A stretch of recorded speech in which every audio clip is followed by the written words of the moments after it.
Neste curso, falarei sobre arquitetura de Cloud Computing. Primeiro falarei sobre virtualização de servidores e switches virtuais, e depois terminaremos nosso curso falando sobre data centers físicos e serviços de Cloud Computing. Nesta página, vamos primeiro falar sobre virtualização de servidores. Quando você olha para a figura aqui, você pode ver um servidor clássico, você pode usá-lo instalando o sistema operacional e os aplicativos que você usa neste servidor. Em nosso servidor clássico temos disco rígido, CPU, RAM e placa de rede. Neste hardware instalamos o sistema operativo Windows Server ou o sistema operativo Linux e as aplicações que utilizamos, por exemplo, utilizamos-no instalando programa de contabilidade, programa ERP, programas CRM ou várias aplicações. Você pode ver o exemplo de virtualização de servidor no formulário aqui. Aqui temos um servidor físico novamente. Este servidor físico tem um disco rígido, CPU, RAM e placa de interface de rede. Aqui, em vez de sistema operacional, instalamos um software de virtualização que definimos como hipervisor e, além desse software de virtualização, criamos máquinas virtuais instalando os sistemas operacionais Windows Server 2016, Windows Server 2012, Windows 7, Windows 10 ou Linux. Depois de criar máquinas virtuais, podemos instalar diferentes aplicativos nessas máquinas virtuais. Primeiro instalar um software de hipervisor em nosso servidor físico e, em seguida, podemos criar máquinas virtuais instalando diferentes sistemas operacionais por meio do software hipervisor. Aqui temos apenas um sistema operacional em nosso servidor físico. Ao instalar o software hipervisor no servidor físico aqui, podemos usá-lo criando diferentes máquinas virtuais e instalando sistemas operacionais. Agora eu gostaria de mostrar a interface do VMware ESX Hypervisor que instalamos neste servidor e explicar brevemente como criamos máquinas virtuais e instalamos sistemas operacionais no VMware ESX. Conectei-me à interface gráfica do usuário do software VMware ESX Hypervisor que instalamos em nosso servidor físico. Podemos usar este software criando máquinas virtuais nele. Podemos instalar o sistema operacional que você deseja nas máquinas virtuais que criamos. Você pode usá-lo instalando sistemas operacionais de acordo com suas necessidades e instalando seus aplicativos em cima desses sistemas operacionais. Os data centers de hoje funcionam dessa maneira, eles nos servem instalando software de virtualização em servidores físicos e instalando máquinas virtuais em cima do software de virtualização. Você pode ver nossas máquinas virtuais aqui. Quando olhamos para as máquinas virtuais aqui, você pode ver que eu instalei um Windows Server 2016 e dois Windows 10. Dei-lhe o nome de servidor 1 e estes como cliente 1 e cliente 2. Quando chegamos à guia armazenamento, você pode ver os discos rígidos em seu servidor físico aqui, você pode conectá-los aqui em armazenamentos externos se quiser, não precisamos de um armazenamento externo porque estamos no ambiente de laboratório agora, eu uso os discos rígidos no servidor, tenho um SSD, 2 SAS e um disco rígido SATA. Aqui estamos criando comutadores virtuais para que as máquinas virtuais possam ser conectadas, temos apenas um comutador virtual no momento, vamos olhar para este comutador. Esta porta que você vê aqui é a nossa porta que se conecta ao switch físico, nosso switch aqui é um switch virtual, conectamos as máquinas virtuais no hipervisor ESX a este switch para que eles possam acessar a rede física a partir daqui. Podemos criar grupos de VLAN neste switch virtual, por exemplo, temos grupos de VLAN 10 aqui e o servidor 1 nele, mas você pode ver que existem grupos VLAN 10, VLAN 20 e VLAN 30 neste switch. Você pode ver que existe o cliente 1 na VLAN 20, o cliente 2 na VLAN 30, aqui você pode criá-lo em um segundo switch virtual, se quiser. Para criar o segundo switch, o servidor físico deve estar conectado ao switch físico com pelo menos duas portas. Agora que temos uma conexão física, só podemos criar um comutador virtual. Se você tiver uma segunda conexão física, você pode criar o segundo comutador virtual, ou você conecta a segunda porta a este comutador e você fornece redundância. Então vamos voltar para o nosso slide e continuar a cobrir nossos tópicos. Como mencionamos na interface ESX, agora podemos usar mais de um servidor em um servidor físico instalando plataformas de virtualização em servidores físicos em data centers e instalando sistemas operacionais sobre esses softwares. Dessa forma, virtualizamos nossos servidores e usamos recursos de hardware com mais eficiência. Em nossa página aqui, falaremos um pouco mais sobre os switches virtuais que acabamos de mencionar.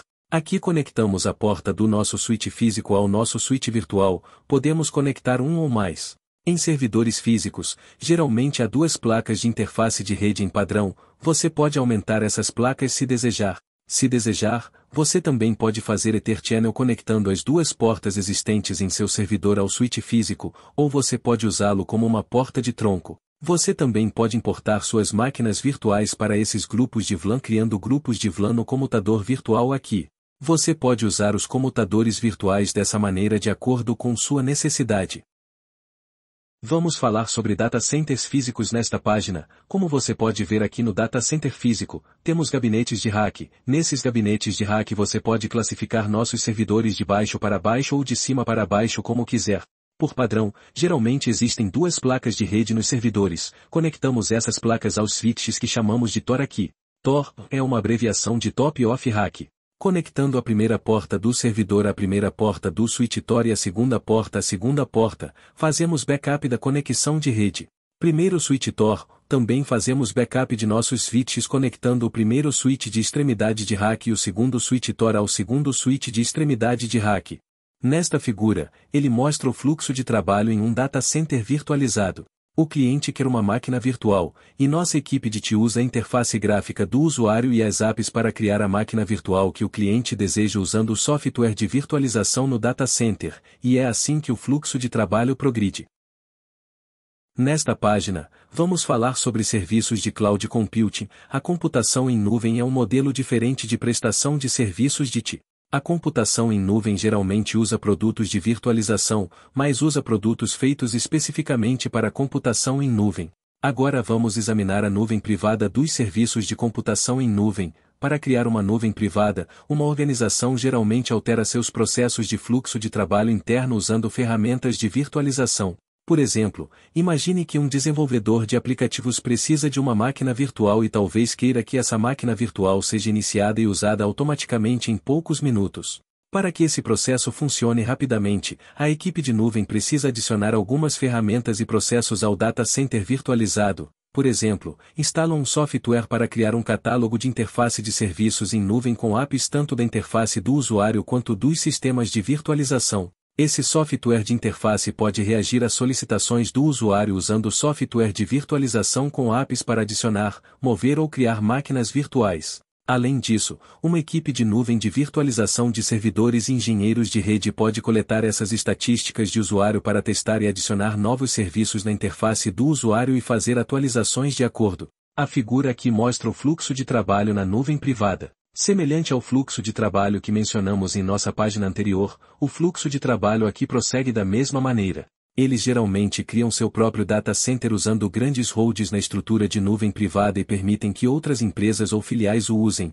criando servidores virtuais a partir desse data center. Por exemplo, quando a equipe de desenvolvimento de software em um banco deseja um servidor virtual, os engenheiros da equipe de TI criam a máquina virtual necessária para a equipe de desenvolvimento de software usando a interface gráfica do usuário e as APIs e atendem à solicitação da equipe. O fluxo de trabalho aqui também ocorre como mostrado na figura. Nesta página, vamos falar sobre nuvem pública. Na nuvem privada o provedor de nuvem e o usuário da nuvem fazem parte da mesma empresa, enquanto na nuvem pública o oposto é verdadeiro. O provedor de nuvem pública vende todos os serviços para todos os usuários e todas as empresas. Dessa forma, a nuvem pública mostra o fluxo de trabalho. Hoje 3 modelos de serviço são amplamente utilizados na nuvem pública. O primeiro é infraestrutura como serviço, o segundo é software como serviço e o terceiro é plataforma como serviço. Primeiro, vamos falar brevemente sobre infraestrutura como serviço, onde o cliente começa a usar o servidor determinando os recursos do servidor de acordo com suas necessidades, hospedando o servidor no data center do provedor de serviços e instalando o sistema operacional e os aplicativos que deseja usar nele. O segundo método comumente usado é software como serviço. Nesse método, o hardware e o sistema operacional são determinados pela empresa que fornece o serviço de computação em nuvem. Nós só usamos o aplicativo que compramos neste servidor. Veja como analisar a plataforma como serviço. A lógica da plataforma como serviço é semelhante à lógica da infraestrutura como serviço. Em infraestrutura como serviço, o cliente escolhe o hardware do próprio servidor, onde o provedor de serviços determina o hardware dos servidores. Você usa o servidor fazendo sua escolha de acordo com o hardware determinado pelo provedor de serviços. Hoje, esses 3 modelos são amplamente utilizados em cloud computing. Nesta lição, falamos brevemente sobre a arquitetura de computação em nuvem, então nos vemos em nossa próxima lição.